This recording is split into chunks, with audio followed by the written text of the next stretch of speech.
এ নওজওয়ানেরা, আল্লাহ নবী পাক জবানে জানিয়ে দিলেন কিয়ামত সংঘটিত হবার পূর্বে এই লক্ষণগুলো প্রকাশ হবে।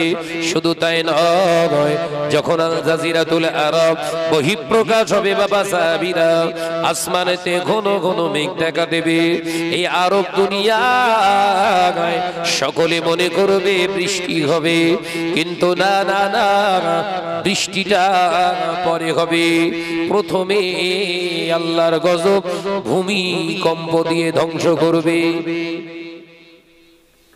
7 দিন আগে ভূমিকম্প হয়েছে, 4টে দেশ ভূমিকম্পের কবলে এখন। 1 নম্বরে তুরস্ক, 2য় নম্বরে সিরিয়া, 3য় নম্বরে মিশর, 4র্থ নম্বরে হলো আপনার লেবানন। শুনেছেন? যে যে হালাতে ছিল ওই অবস্থায় পড়ে আছে।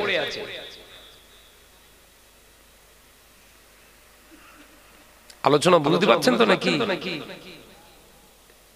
এসব ছিল প্রথম চান্সে, একটু ব্রেন খুলতো, ইমানের জায়গাটা একটু মজবুত করা যেত। কিন্তু সে আল্লাহ যেটা চেয়েছে ওটাই আলহামদুলিল্লাহ। কথা ঠিকঠাক বলে।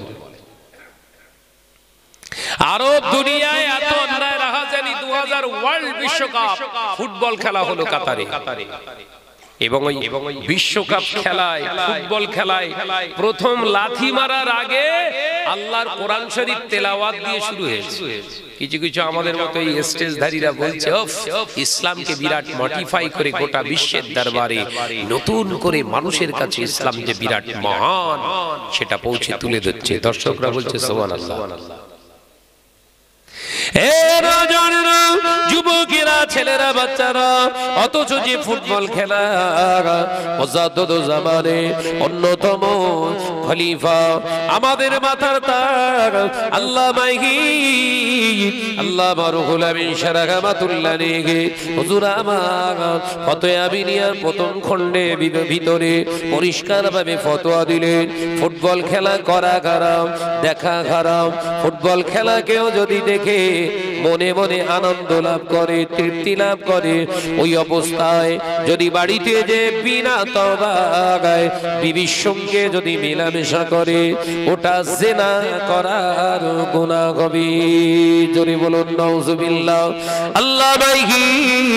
আল্লামা রুহুল আমিন রাহমাতুল্লাহ আলাইহি ফতোয়া আমিনিয়া লিখে গেছে বাবা।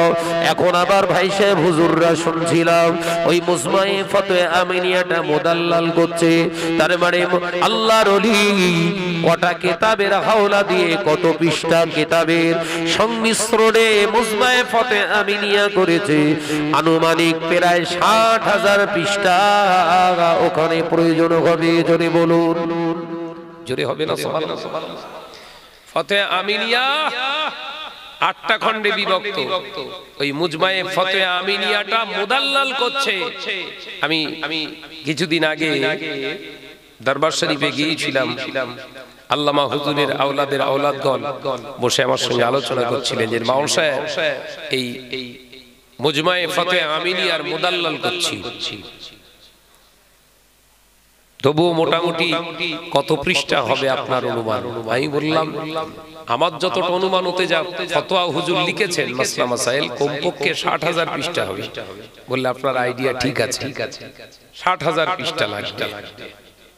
তাহলে আল্লামা হুজুরকে আল্লাহ কত জ্ঞান দান করেছিলেন, একবার জোরে বলতে একবার জোরে বলতে পারো না? তিনি ফতোয়া আমিনিয়ায় বললেন ফুটবল খেলা করা হারাম, দেখা হারাম। এখন জন ছেলেরা প্রশ্ন করতে পারে শাহনাজ ভাই ফুটবল খেলা হারাম কেন হলো? প্রশ্ন আসবে না? আসবে না? এক একটা হারাম খুঁজে বার করে দিচ্ছি, বুঝে নেন। জানার ইচ্ছা গেছে তো জেনে নেন। একটি পুরুষের গোপন অঙ্গ হলো 9টা। 1 নম্বর গোপন অঙ্গ হলো নাভি।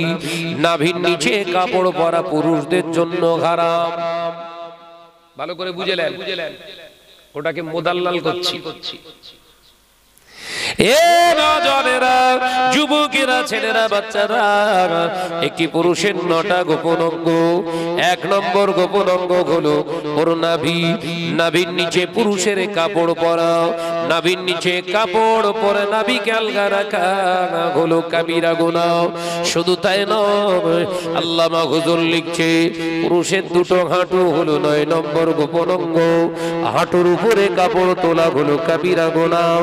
বিনা কারণে, বিনা ওজরে যদি কোন পুরুষ তার হাঁটু 2টো দেখায়, তাকে 10,000 বছর জাহান্নামে রাখা হবে। এ নজনেরা, যুবকেরা, আল্লামা রুহুল আমিন শাহ রাহমাতুল্লাহ আলাইহি ফতোয়া আমিনিয়ার ভিতরে লিখছে ফুটবল খেলা হারাম, তার মূল কারণ হলো গোপন অঙ্গ ঢাকা থাকে না। 2য় নম্বর হারাম হলো ফুটবল খেলা করলে, ফুটবল খেলা করতে গেলে সময়ের দিকে খেয়াল থাকে না। আল্লাহ কোরআনে জানিয়েছে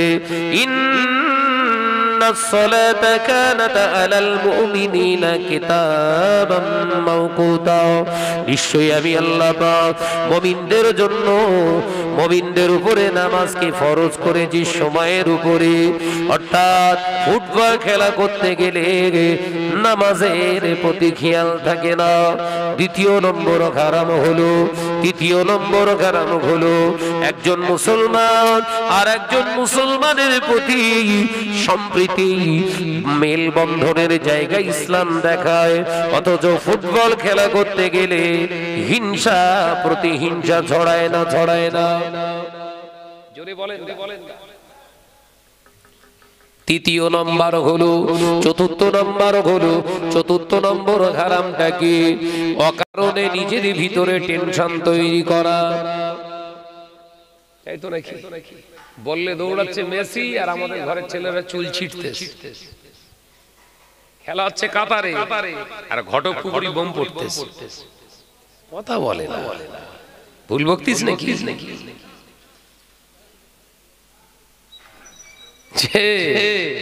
চারটে কটা শুধু হারাম বার করছি, দেখেন একটাও ত্রুটি যদি ভুল খুঁজে পান ধরবে না।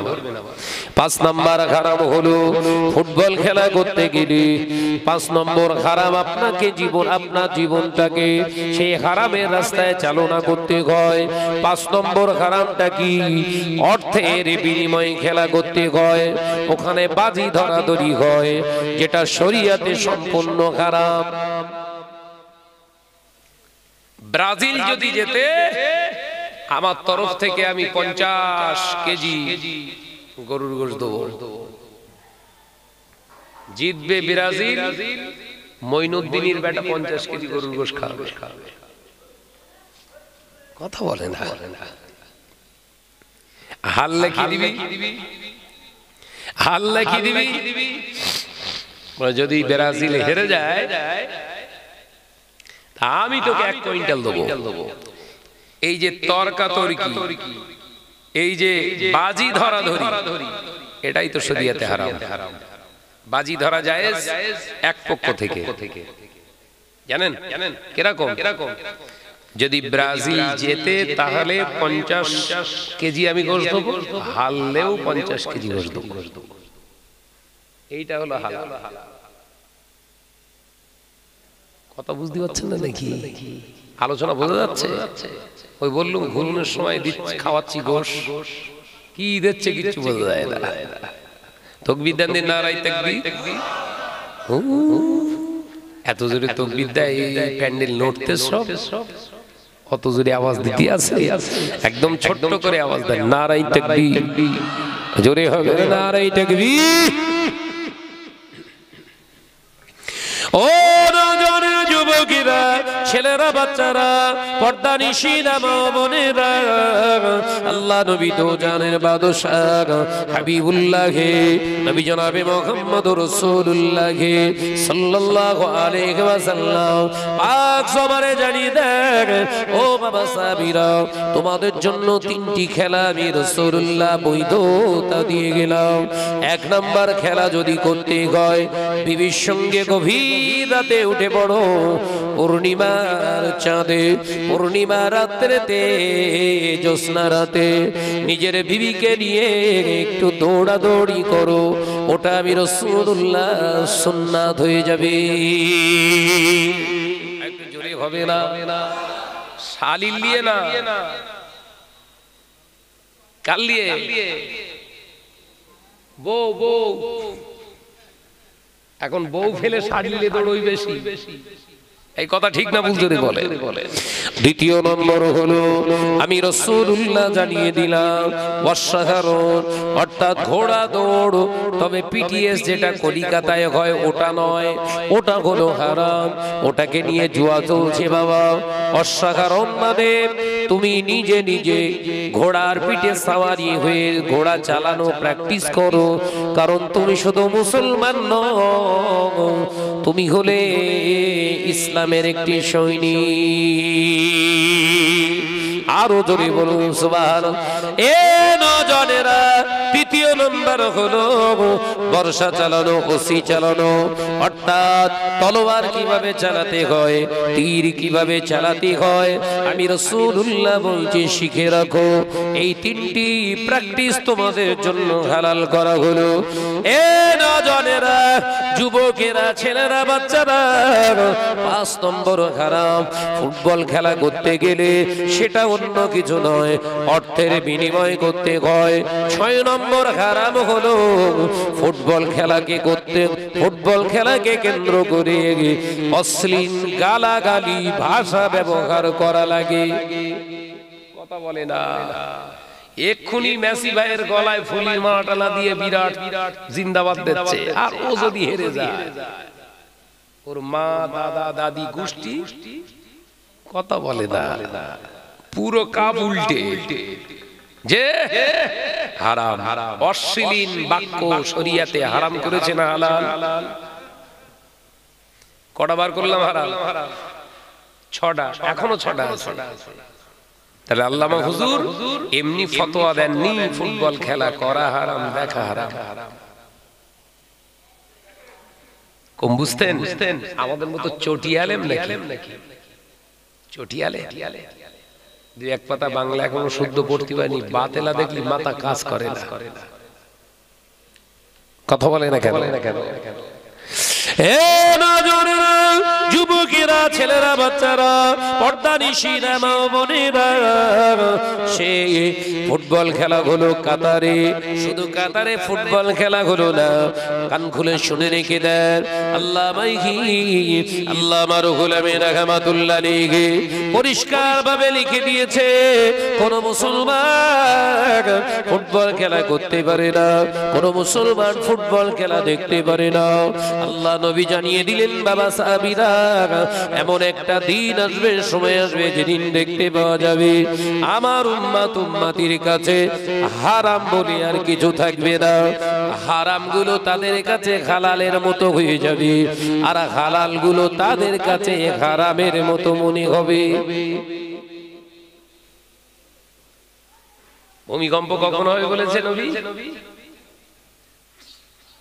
হালাল গুলো যখন হারামের মতো হবে, আর হারাম গুলো যখন হালালের মতো হবে, তখনই হবে ভূমিকম্প। আকাশে মেঘ হবে, বৃষ্টি হবে না, ভূমিকম্প হবে, হবার পরে তাই বৃষ্টি হবে। তুরস্কে 17 সেকেন্ড ভূমিকম্প হয়েছে। কত সেকেন্ড? 17 সেকেন্ড ভূমিকম্প হয়েছে, একটা উঁচু বাড়ি আর নেই।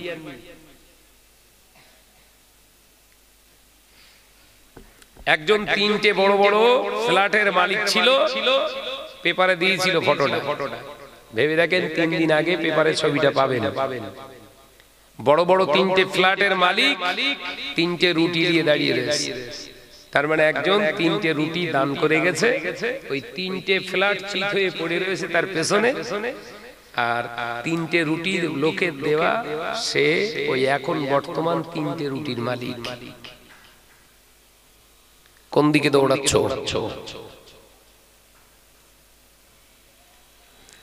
এটাই তো দুনিয়া, এর নামই তো দুনিয়া। ওই জন্য সূচনায় একটা আমি নাত পড়েছি না, পৃথিবী আমার আসল ঠিকানা নয়, পড়িস না? আমার যত নাত লেখা সব কোরআন হাদিসের গবেষণা করে তাই লেখা, গান টানের নকল না। প্রত্যেকটা নাতের পিছনে কোরআন হাদিসের যুক্তি আর উক্তি দেয়া আছে। মুসলিম সমাজ নষ্ট হয়ে যাচ্ছে। আমাদের লক্ষ্য ভ্রষ্ট হয়ে গেছে, লক্ষ্য আলাদা হয়ে গেছে, যার কারণে আজকে সমাজে এত অনাচার, এত অবিচার, এত মেরে নেওয়া, কেড়ে নেওয়া, এত পৃথিবীর জমিনে ওয়াজ নসিহত হওয়ার পরেও মুসলিম উম্মাহের ভিতরে এখনো খোদা ভীতির জায়গা তৈরি হয়নি। অথচ এই ওয়াজ নসিহতের মাধ্যমে এই গোটা বাংলা, এপার বাংলা ওপার বাংলা, ত্রিপুরা, আসাম সহ 52টা সেই সময়কার জেলায় ইসলামের নূর মানুষের হৃদয়ে পৌঁছেছিলেন দাদা হুজুর পীর কেবলা। জোরে বলুন, একবার জোরে হবে না? এই জলসা মাহফিল। ও নজরেরা, যুবকেরা, ছেলেরা, বাচ্চারা, পর্দানিশীলা মা বোনেরা, আল্লাহ নবী দো জানের বাদশাহ হাবিবুল্লাহ গে নবী জনাবে মুহাম্মদ রাসূলুল্লাহ গে সাল্লাল্লাহু আলাইহি ওয়াসাল্লাম নবী আমার পাক জবানে জানিয়ে দিলেন, ও বাবা সাহাবীরা, আমি রাসূলুল্লাহ জানিয়ে দিলাম এমন একটা সময় আসবে, দিন আসবে, মুসলমানের ঘরগুলো বিরাট বড় বড় আলিশান ঘর হবে, আকাশচুম্বী ঘর বাঁধবে। মুসলমানেরা পৃথিবীর জমিনে ধনী হয়ে যাবে, আর ওই ধনী মুসলমানের কাছে আমার ইসলামটা গরীব হয়ে যাবে। ও বাবা সাহাবীরা, ওই সময় আমার আল্লাহ জালেম শাসক পাঠিয়ে দেবে, জালেম সরকার গঠন করে দেবে। এই সমস্ত ধনী মুসলমানগুলোকে আল্লাহ পেটানোর জন্য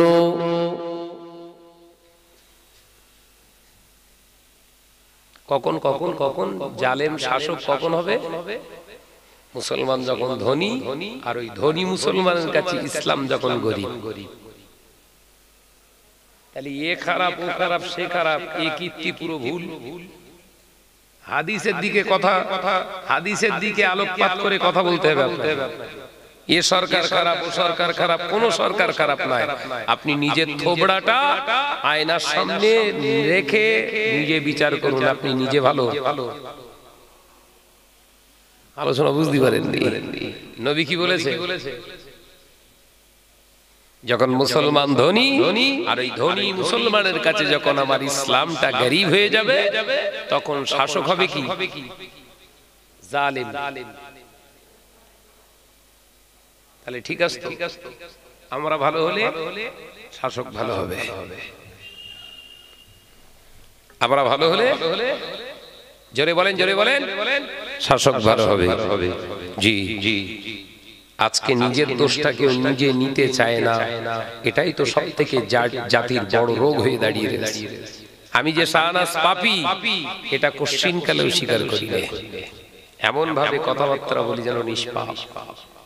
অথচ আমার মতো বদ এলাকায় খুঁজে পাওয়া মুশকিল। কথা বলছেন না কেন? আমি যদি আমার নিজের বিচারটা করে সমাজের বুকে চলতাম, আনফটকা কাউকে দোষী বলে কখনো সাব্যস্ত করতে পারতাম না। এটাই তো মুত্তাকিনের একটা চিহ্ন ছিল, কিন্তু আউট করে দিয়েছি।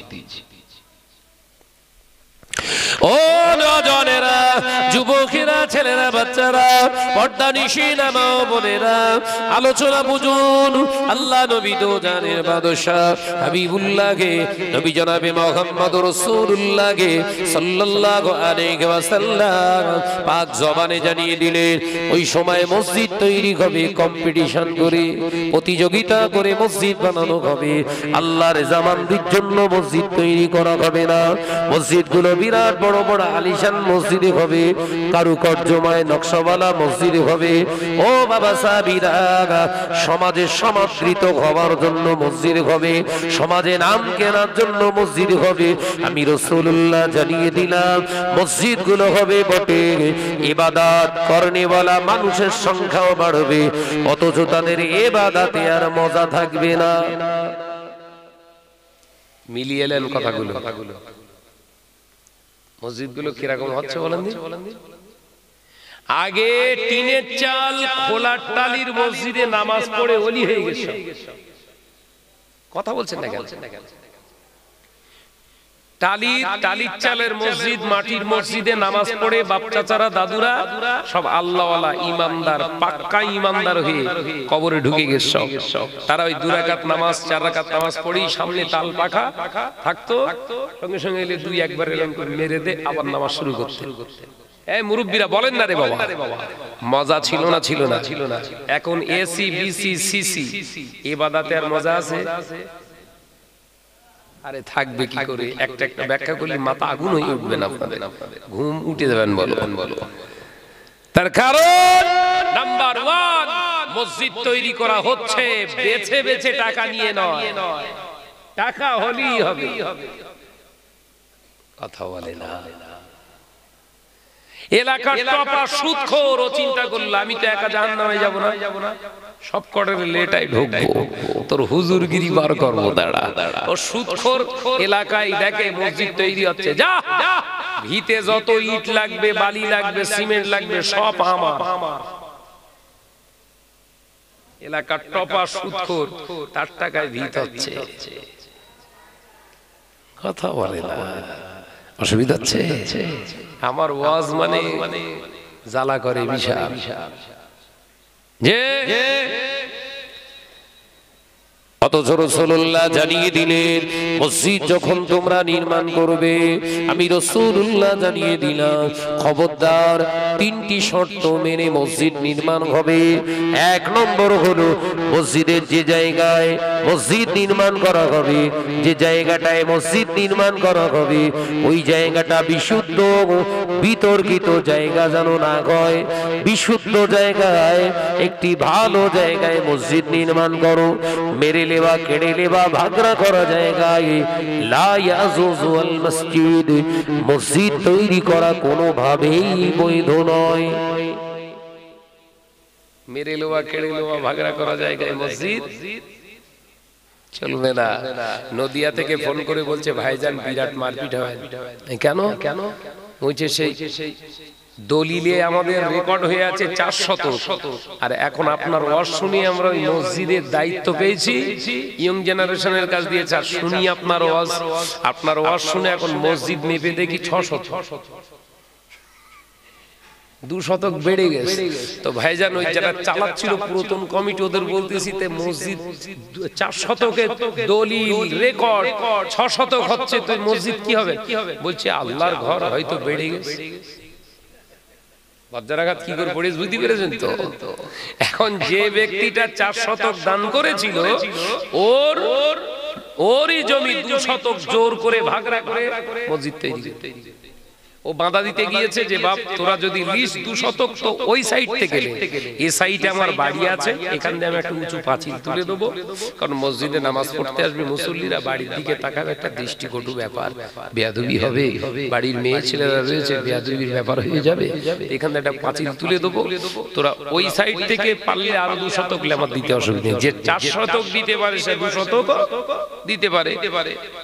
এলাকার হুমুসুমো থাকে না, বলতে দান করিস কোনো খবর হবে, দান করিস মানে তোর এখানে কোনো ভ্যালু নেই। এখানে মাথা গলাতে আসলে মাথা পড়বে, আর ঠ্যাং যদি বাড়াস ঠ্যাং পড়ে যাবে। বলছে আমার জায়গা, আমার ঠ্যাং ভাঙবি, তাহলে ঠ্যাং দিচ্ছি। বলার সাথে সাথে পাশে সেই কোদাল ছিল, এক ঝাপটায় ওর ঠ্যাং ভেঙে গেল। সে ঠ্যাং আর মুড়ে বসতে পারে এরকম সোজা। এখন জায়গা মেপে 2 শতক বেশি হয়েছে, ফোন করে বলছে ভাইজান কি করবো? আমি বললাম কচি ওই যার জমি ভাগরা করেছে ওরে জিজ্ঞাসা কর, ও যদি দেয় ভালো, নইলে কিনে নে, কিন্তু ওখানে নামাজ হবে না। এখন তার কাছে চাইতে গিয়েছে, সে কি বলছে জানে? বলছে 4 শতক দিতে পেরেছি, 2 শতক দিতে পারবো না, ঠ্যাং ফিরিয়ে দিতে পারবো। এই কথা বুঝতে পেরেছেন নাকি? কি বলছে? 4 শতক যখন দিতে পেরেছি, 2 শতক দিতে পারবো নি, আমার ঠ্যাং ফিরিয়ে দিতে বল, আমি পা মুড়ে বসতে পারি, আমার ওই বসার জায়গাটা করে দিতে বল, আমি এমনি দিয়ে দেবো। আচ্ছা পারে?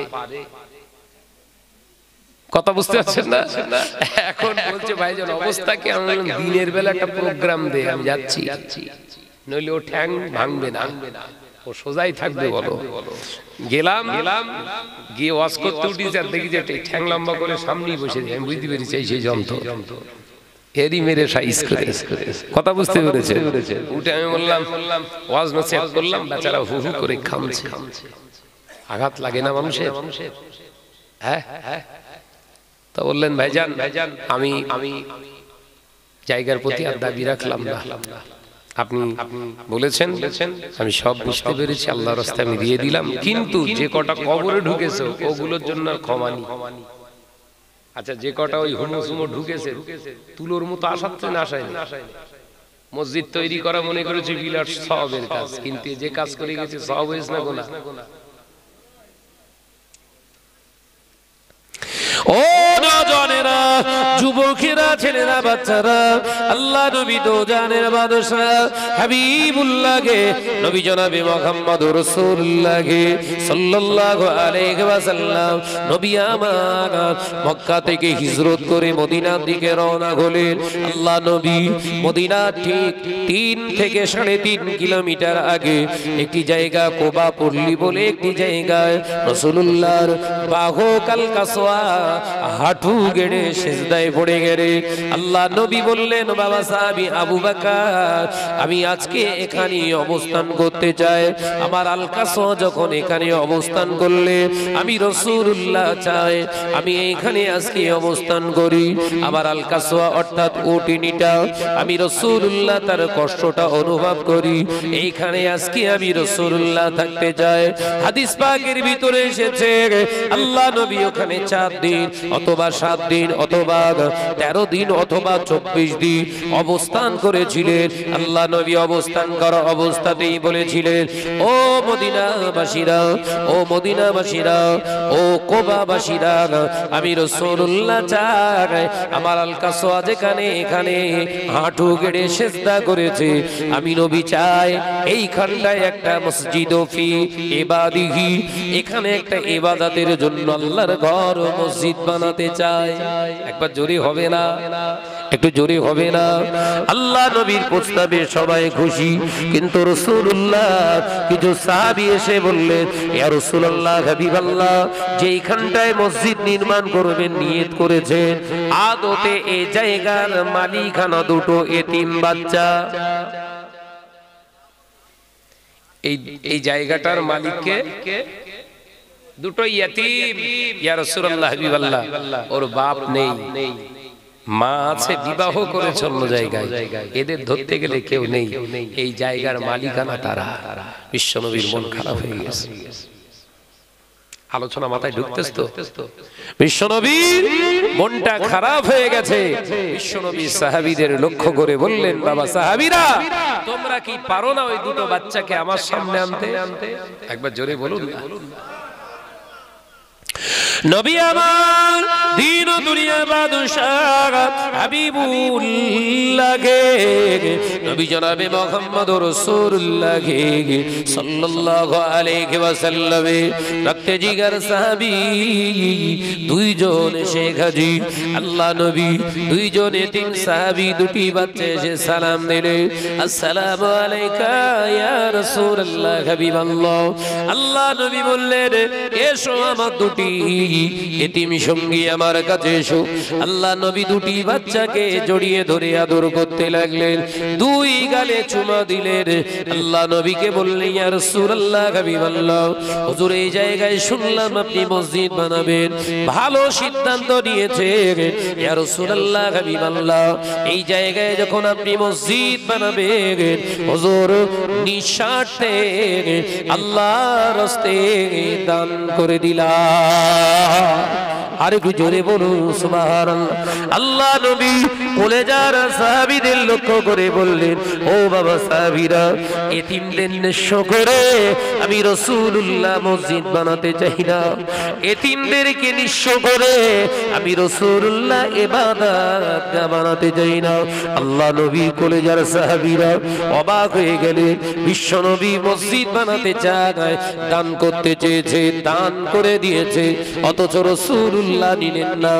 এটাই হলো মানবতার প্রতীক। একবার জোরে বলো। একটু জোরে বলতে পারো না? এতিমদের নিঃস্ব করে রাসূলুল্লাহ ইবাদতগাহ করতে আসেনি। বিশ্বনবী বললেন এদের ন্যায্য প্রাপ্য এদেরকে দিতে হবে। তোমরা কি পারো না এই জায়গাটা ন্যায্য মূল্যে ক্রয় করতে? সুবহানাল্লাহ। জোরে বলতে পারো না? একটু জোরে বলতে পারেন না? এ নজরনা হযরত সিদ্দিক একবার হাত উঠিয়েছে, ইয়া রাসূলুল্লাহ, ইয়া হাবিবাল্লাহ, হুজুর মসজিদ তৈরি করার জন্য আল্লাহর নবী সিদ্ধান্ত নিয়েছে এই জায়গা ক্রয় করবে, আমার দেবার মতো কিছুই না। ইয়া রাসূলুল্লাহ, হাবিবাল্লাহ, হুজুর আমি আবু বকর তেমন কিছু দিতে পারবো না, তবে আমার কাছে যে অর্থ আছে এই অর্থ থেকে আমি 400 দিরহাম আল্লাহর রাস্তে দান করে দিলাম। হযরতে আবু বকর সিদ্দিকের দান দেখে সাহাবায়ে কেরামেরা যে সমস্ত মদিনা থেকে আল্লাহ রাসূলকে ওয়েলকাম জানাতে চেয়েছিলেন, সুস্বাগতম জানাতে চেয়েছিলেন, ইস্তেকবাল করার জন্য আল্লাহ নবী সাহাবায়ে কেরামেরা হাত উঁচু করে করে দান করতে লাগলেন। জোরে বলুন সুবহানাল্লাহ। এক সময় রাসূলুল্লাহর কদম মোবারকের নিচে এত পরিমাণে অর্থ জমা হলো, ওই জায়গার যে মূল্য তার থেকে 1.5 মূল্য এসে হাজির হলো। জোরে বলতে পারেন না? আর একটু জোরে হবে না? এটা হচ্ছে হকের জায়গা। বিশ্বনবী বললেন ও এতিম দুটি ভাই আমার কাছে এসো। রাসূলুল্লাহ তাদেরকে আদর করে বললেন তোমরা দান করেছো, তোমাদের জায়গাকে 3টে তাসকিম করলাম, ভাগ করলাম, 2টি ভাগের ন্যায্য মূল্য দাম তোমাদের দিয়ে দিলাম। আর তোমরা দান করতে চেয়েছিলে, যদি তোমাদের কাছ থেকে দান না নিই তাহলে কিয়ামত পর্যন্ত এতিম যারা আমার উম্মত হবে এদের কাছ থেকে কেউ দান নেবে না। দানের মতো বড় একটা ইবাদত থেকে তারা মাহরুর হয়ে যাবে। তাই এই জায়গাটাও তাদের জন্য খুলে রাখলাম, তোমাদের 2 ভাইয়ের কাছ থেকে একটা হিস্সা দান হিসাবে নিয়ে নিলাম। জোরে বলেন না? ওমা আরসালনাকা ইল্লা রাহমাতাল লিল আলামিন। জোরে বলুন। যে ইসলাম কোথায় আর আজকে আছি কোথায়? ইসলাম কোথায় আর আমরা আছি কোথায়? ইসলাম চাচা চায়ের দোকানে বলছে এই তো আমি আছি।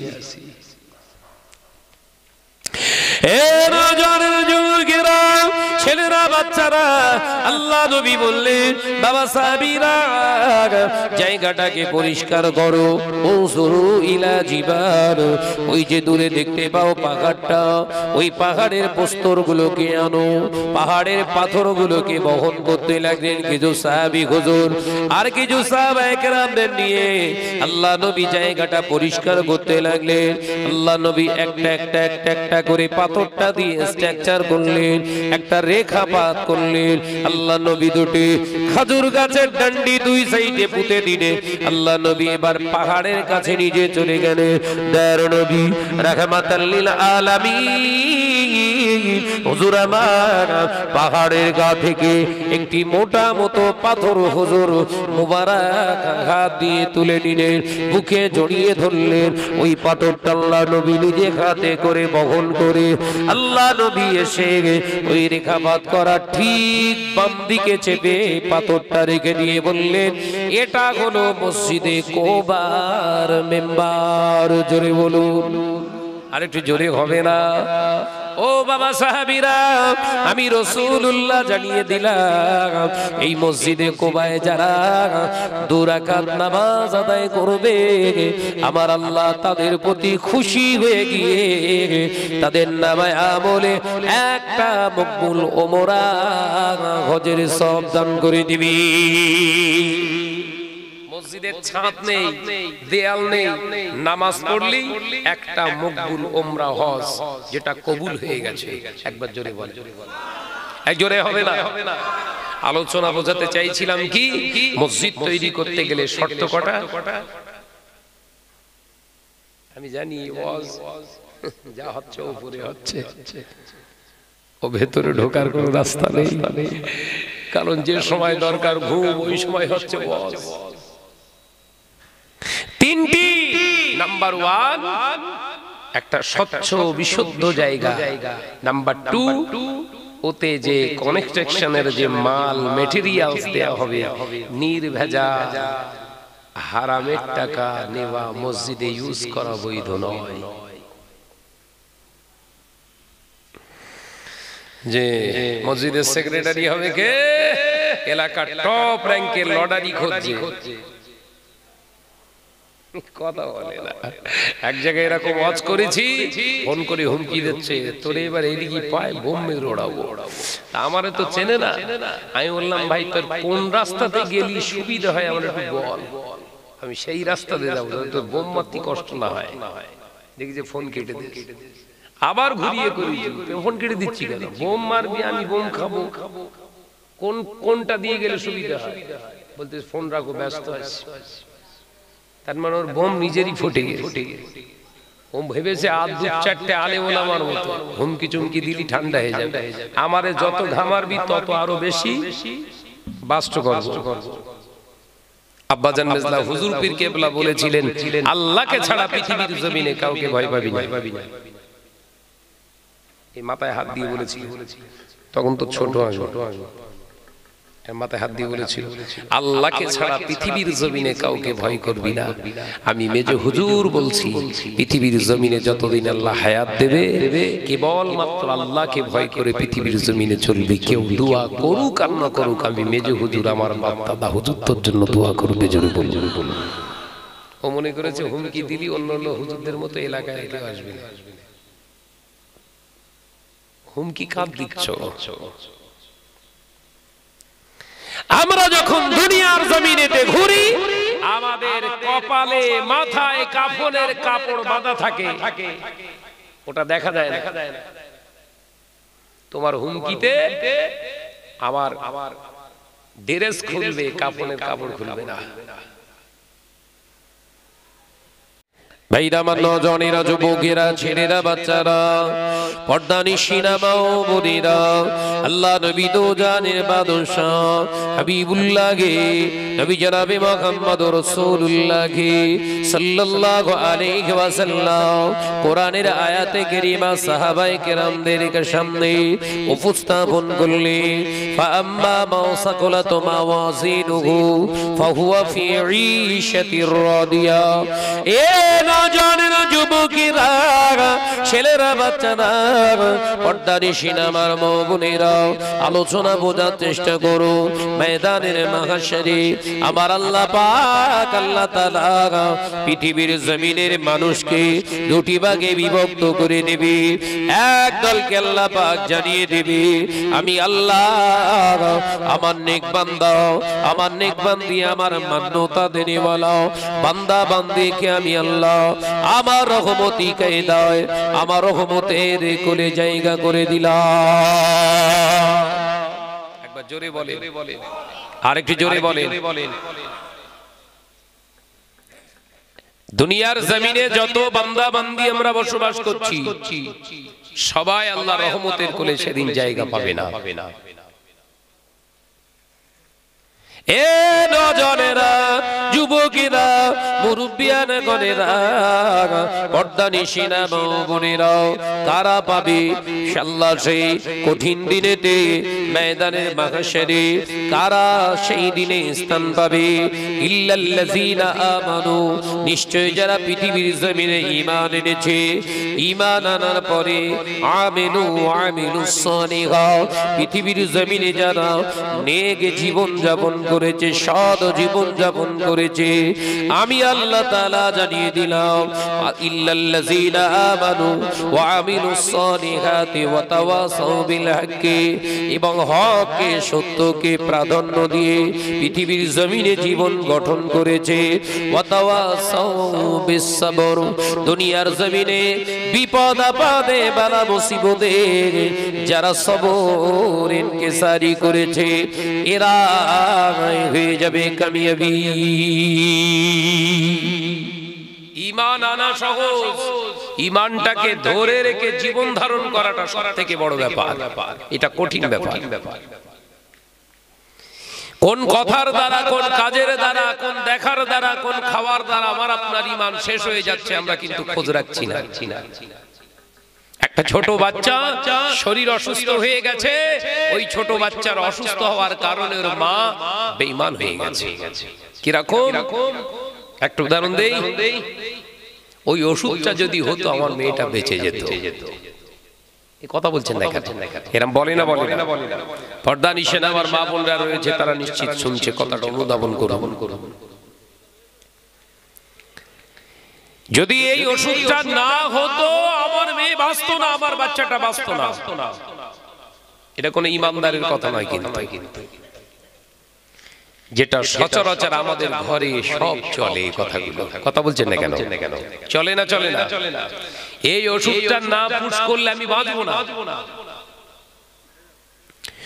অথচ দুনিয়া জমিনে নিজেকে ইমানদার বলে জাহির করলাম।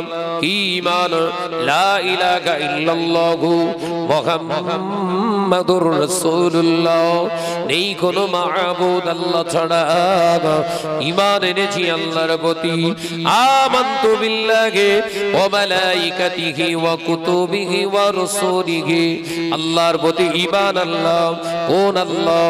আল্লাহু লা ইলাহা ইল্লাহু আল হাইয়ুল কাইয়্যুম, আমার আল্লাহ হলো সেই আল্লাহ যে আল্লাহ ছিলেন, যে আল্লাহ আছে, যে আল্লাহ আগামীতেও থাকবে।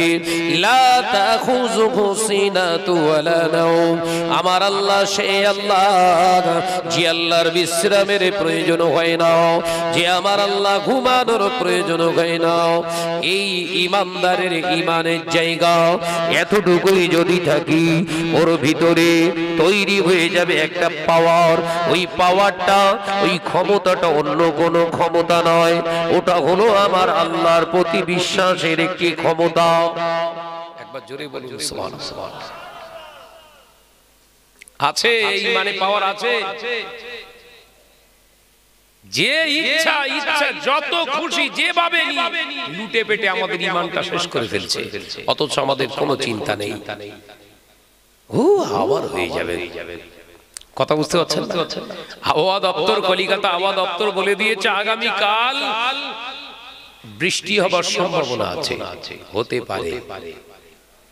সলিমউদ্দিনের বেটা বলছে কালকে বলো বৃষ্টি হবে, বলছে না, বলেন কথা বলছে না। ইমানদারের কথা বলো এটা। আবহাওয়া কলিকাতা আবহাওয়া দপ্তর বলে দিয়েছে আগামীকাল বৃষ্টি হবার সম্ভাবনা আছে, হতেও পারে নাও পারে। এক কালেমা পড়নেওয়ালা মুসলমান বলছে আগামীকাল বৃষ্টি হবে। ঈমানটা কিভাবে লুটে যাচ্ছে বুঝতে পারছেন তো? এই আলোচনা বুঝতেছেন তো নাকি? মরার সময় মিষ্টি খাওয়াচ্ছি হয়, কথা বুঝাচ্ছেন না? আমার নানা ভাই বিশিষ্ট আলেমে দ্বীন, ইসলামিক চিন্তাবিদ, শাহ সুফি পীর আল্লামা হুজুর কেবলা আমাকে বলেছিলেন প্রায় 1 বছর আগে যে আমার মাদ্রাসায় আসতে হবে। আমিও বলেছিলাম আর বিশেষ টাইম গন্ডগোল হয়ে গেছে, বুঝতে পেরেছেন? এখন আজকে 3টে জলসা, 3টিই ভাঙড়ে। প্রথম সাল্লাম চিনি পুকুর, ওখান থেকে সেরে আবার এনায়েতপুর থেকে আসছি, রাস্তার উপরে চিত হয়ে একটা বড় নদী পড়ে রয়েছে। এদিককার গাড়ি ওদিক যাবে না, ওদিককার গাড়ি এদিক আসবে না। ওখান থেকে আবার ঘুরে সেই নপাড়ার আগে সেই মোড়টা, ওখান থেকে সে শাকশহর ঘুরে উল্টো আবার এখানে ঢুকতে হলো।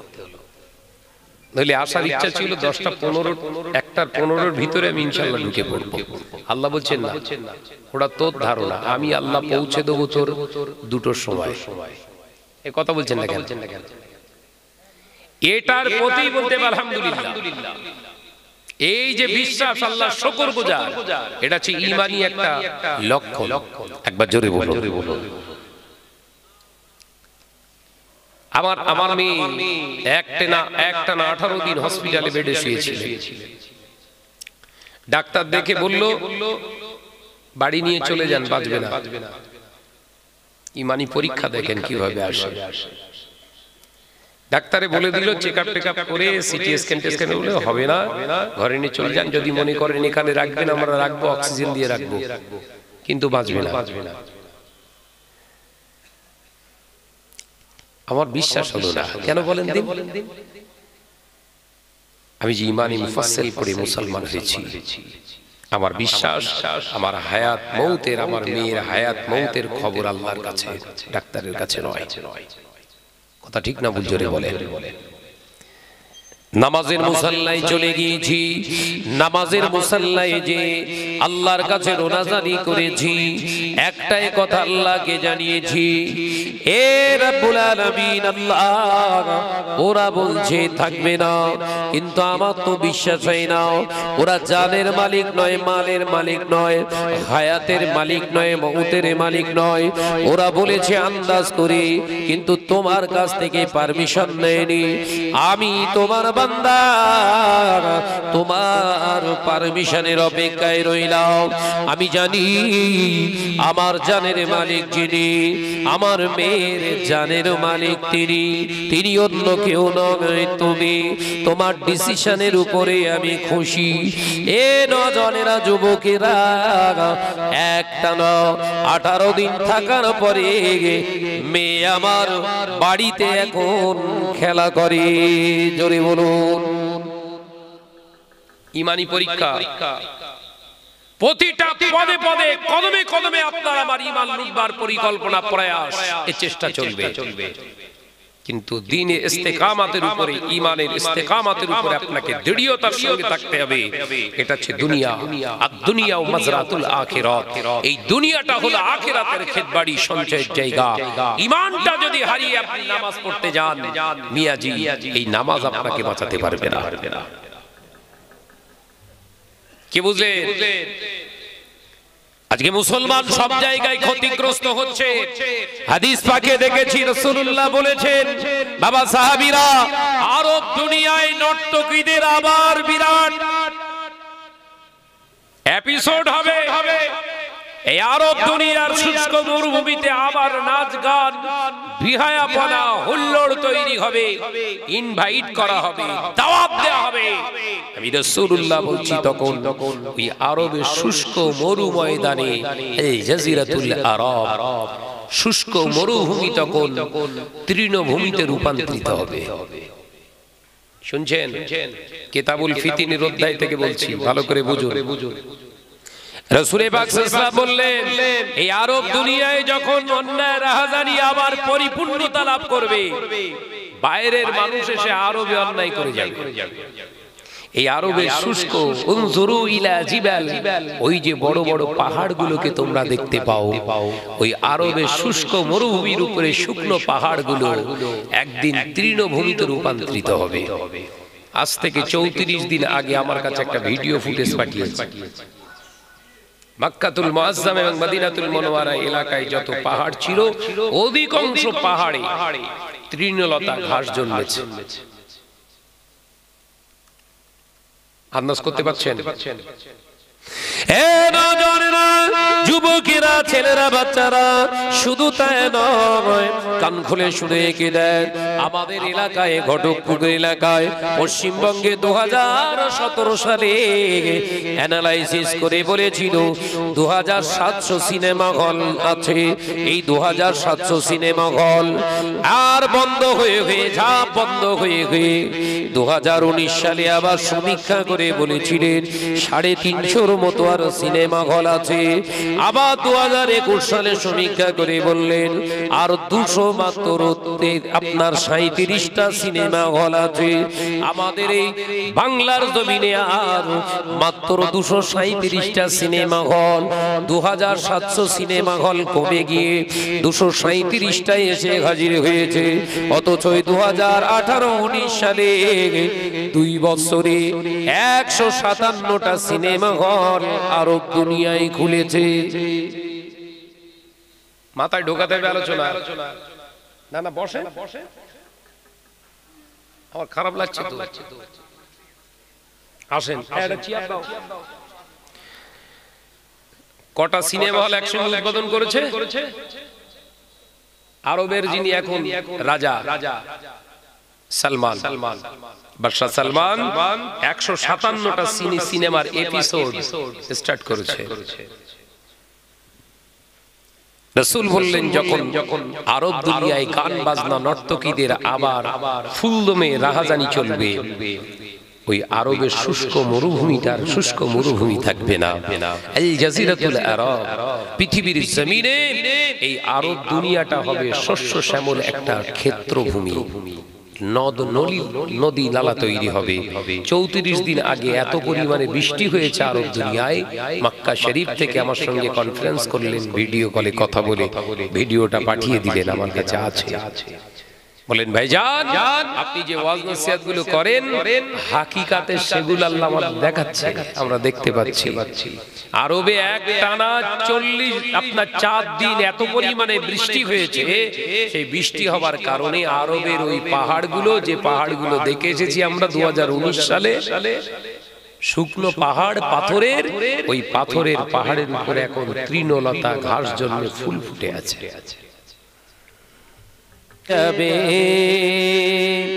এ সকল রঙিন পরিচয়,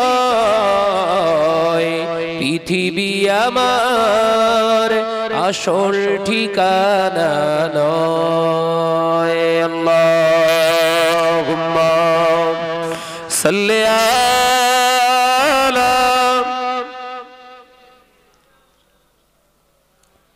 মাশাআল্লাহ মাশাআল্লাহ, আরো জোরে আলা আলি।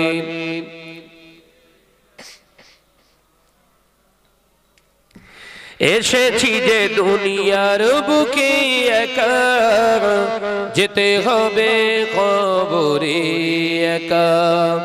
এসেছি যে দুনিয়ার বুকে একা, যেতে হবে কবরে একা। থাকবে না কেউ সেদিন সঙ্গে আমার, থাকবে না কেউ সেদিন সঙ্গে তোমার, পাবো নবীজির দেখা। জোরে হবে না সুবহানাল্লাহ? আর একটু জোরে হবে না? পৃথিবী আমার আসল ঠিকানা নয়, হৃদয়েতে একদিন মুছে যাবে এ সকল রঙিন পরিচয়। পৃথিবী আমার আসল ঠিকানা নয়। আল্লাহুম্মা সাল্লি আলা, বড় বড় মহাব্বতের সঙ্গে আলা আলি।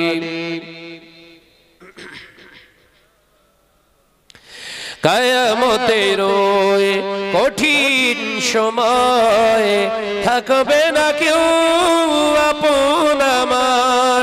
কিয়ামতের ওই কঠিন সময় থাকবে না কেউ বন্ধু তোমার, থাকবে সেদিন আপন হয়ে, থাকবে সেদিন বন্ধু হয়ে নূর নবীজি হযরত। জোরে হবে না? জোরে হবে না সুবহানাল্লাহ? পৃথিবী আমার আসল ঠিকানা নয়, হৃদয়েতে একদিন মুছে যাবে এ সকল রঙিন পরিচয়। পৃথিবী আমার আসল ঠিকানা নয়। আল্লাহুম্মা সাল্লি আলা। মাশাআল্লাহ মাশাআল্লাহ, আরো জোরে আলা আলি।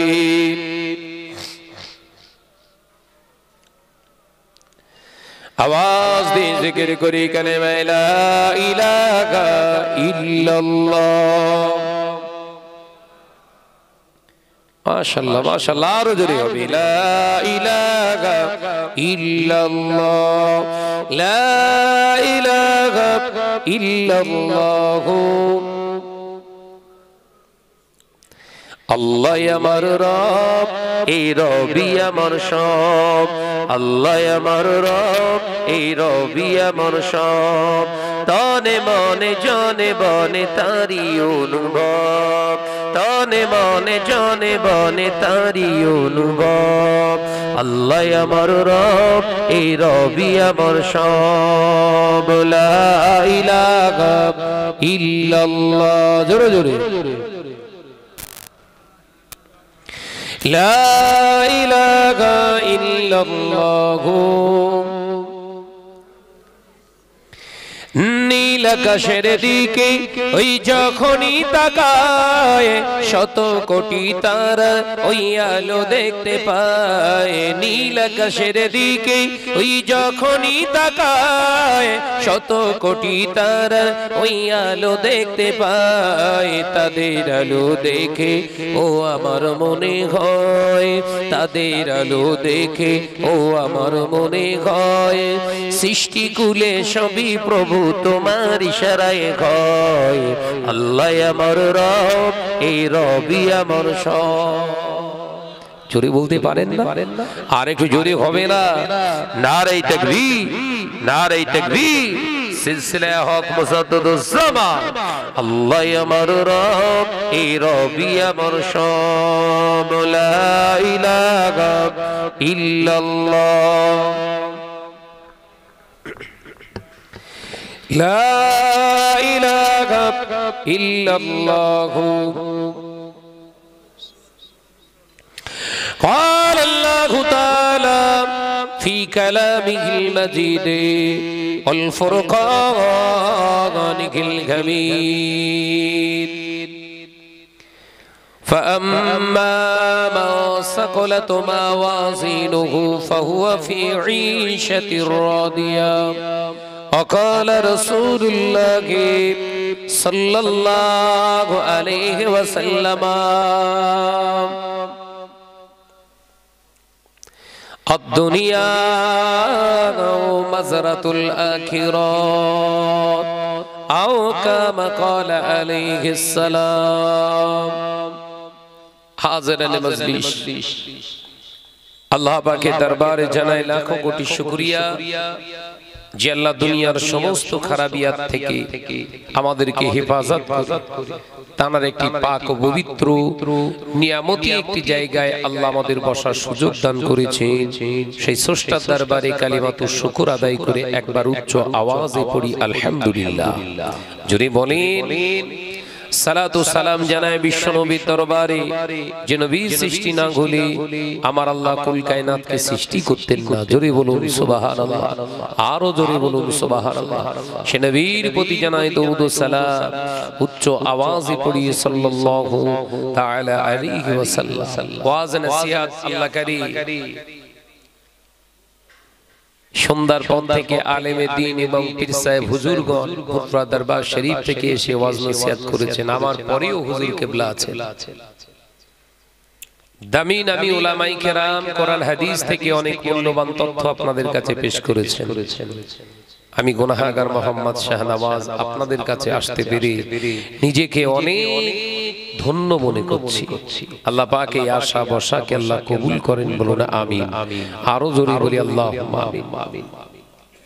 ওয়াজ মাহফিল জলসা মুসলিম সমাজে যথেষ্ট পরিমাণে হচ্ছে, এই অস্বীকার কোনো জায়গা নেই। এত ওয়াজ নসিহত, এত মাহফিল, এত তরজমানি আইসালে সওয়াব হওয়ার পরেও মুসলমানদের নীতি আদর্শ কৃষ্টি কালচার আস্তে আস্তে যেন ইসলাম থেকে যেন আলাদা সাইড হয়ে যাচ্ছে। একটা যেন কি একটা মানুষকে মুসলমানদেরকে যেন গ্রাস করে ফেলছে। এগুলো আমরা উপলব্ধি করতে পারছি না। আমাদের ঘরের ছেলেরা, আমাদের ঘরের মেয়েরা, আমাদের ঘরের খালা ফুফি মারা যেন আস্তে আস্তে সব বিকৃত হয়ে যাচ্ছে। একের পর এক দিন থেকে যেন ছিটকে বেরিয়ে যাচ্ছে। এলাকায় মসজিদ বেড়েছে, মাদ্রাসা বেড়েছে, নামাজি বেড়েছে, মুসল্লি বেড়েছে, হাজী সাহেব বেড়েছে। আল্লাহর ভয় করেনিওয়ালা মানুষের সংখ্যা যেন আস্তে আস্তে কমে যাচ্ছে। বলেন ঠিক কিনা? পৃথিবীর জমিনে আমরা যারা পৃথিবীর জমিনে নামাজি ঈমানদার মুত্তাকিন নিজেকে ঈমানদার বলে নিজেদের পরিচয় দিচ্ছি, ঈমানের জায়গা থেকে যদি আমরা প্রশ্ন করি নিজেদেরকে, আমরা নিজেদের দিশা খুঁজে পাবো না। কথা বুঝছেন? আমার পূর্বে ওয়াজ নসিহত করলেন বন্ধুবর হযরত মাওলানা আফতাবউদ্দিন ফাতিহ সাহেব, তার আগে ওয়াজ নসিহত করলেন আমার সেরে তাজ শাহ সুফি পীর আল্লামা সৈয়দ সাহেব হুজুর কিবলা। তার কাছ থেকে আমরা বুখারী শরীফ পড়েছি টাইটেলে। ওয়াজ নসিহতের একটা মাধ্যম যেন অন্য সাইড নিয়ে নিয়েছি আমরা। হক কথা, সত্য কথা মানুষের কাছে তুলে ধরতে যেন আমাদের ভীত সন্ত্রস্ত আলাদা একটা ভীতি তৈরি হচ্ছে। এই কথাগুলো বললে আগামী দিনে হয়তো আমি পপুলারিটি পাবো না।